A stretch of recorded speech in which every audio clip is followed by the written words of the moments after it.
we'll start this off with, like I said, it'll be the first couple weeks of the show. We'll do some quick hitters, 5-10 minutes discussing kind of some of the analytics that I enjoy the most and that I think are the most important. There's tons of them out there and ones that I don't even fully understand yet.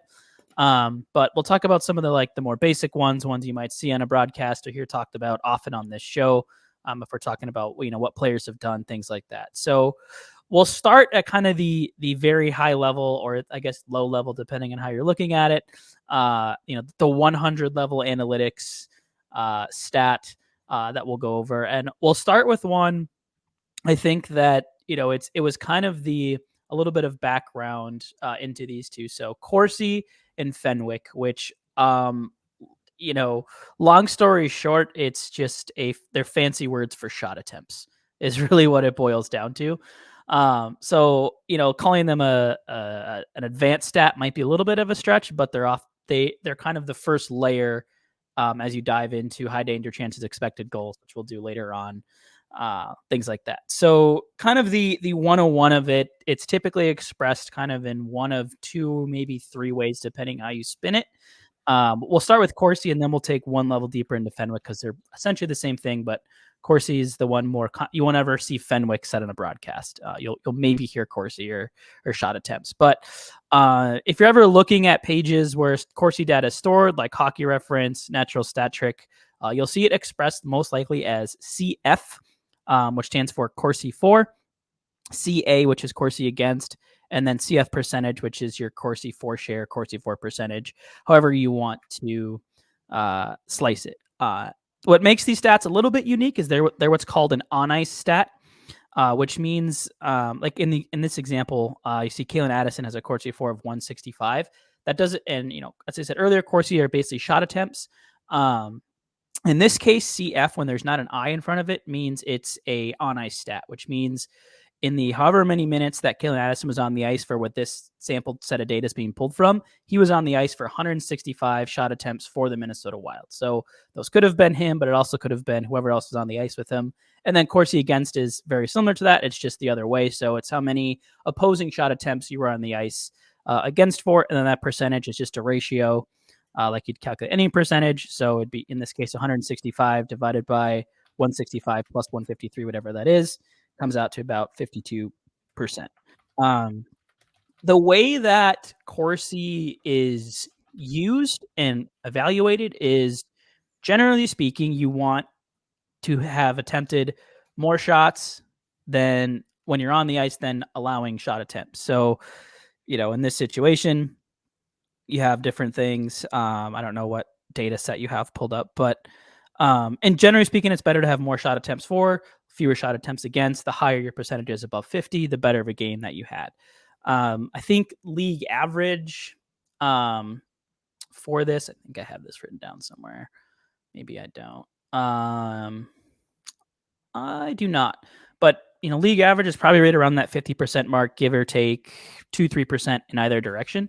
And then you can take this a level deeper too. If you ever see like a lowercase I in front of it, as with any stat, it stands for individual Corsi for, and that's going to be a player's like individual shot attempts in a game. So if they had like a 5v5 on ice Corsi for in a game of, let's say, like 20, their ICF might be 9. That means, in that game at 5-on-5, if that's the way you're looking at it, that player was on the ice for 20 shot attempts. He took 9 of them. A couple other ways. This is one of my favorite ways to see it over the season, and I just think this is an absolutely hilarious shot chart. This is from our friends at evolvinghockey.com. This is Joel Eriksson X Corsi chart, essentially, from last year. And you could just see from the lower hash mark to the goal line, basically, is where Eriksson Ek takes like 80% of his shots from. So on this, you won't see Corsi, you'll see what's called Fenwick. Basically, the only difference between Corsi and Fenwick is Corsi counts blocked shots. Fenwick does not. That's basically the one difference. So Corsi will count if a shot hits the post, if it gets on net, if it gets blocked, if it misses the net, if it hits the post, like if it hits 5 guys and then goes wide, like it'll count all of that as a shot. Fenwick, the puck has to, I don't know what the exact like what exactly where they measure like a block shot, but the way I look at it is anything that gets basically to the goal line, whether it's a miss, hits the goalie, hits the post, whatever, that's considered a Fenwick shot. And most advanced stats will build off Fenwick shots, like expected goals, depending on the model that you use, is typically more based off a Fenwick shot because, in most cases, a Fenwick shot pretty much always has a chance, even if it's, essentially a 0% chance of becoming a goal.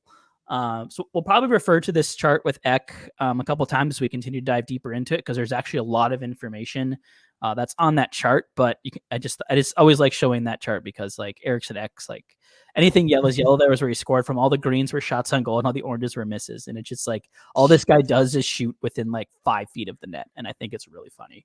So hopefully that makes some sense. If it doesn't, if you go onto my Twitter, there is a link in my bio in an article called Analytics for Beginners. And I have it written in like paragraph form along with like some written examples.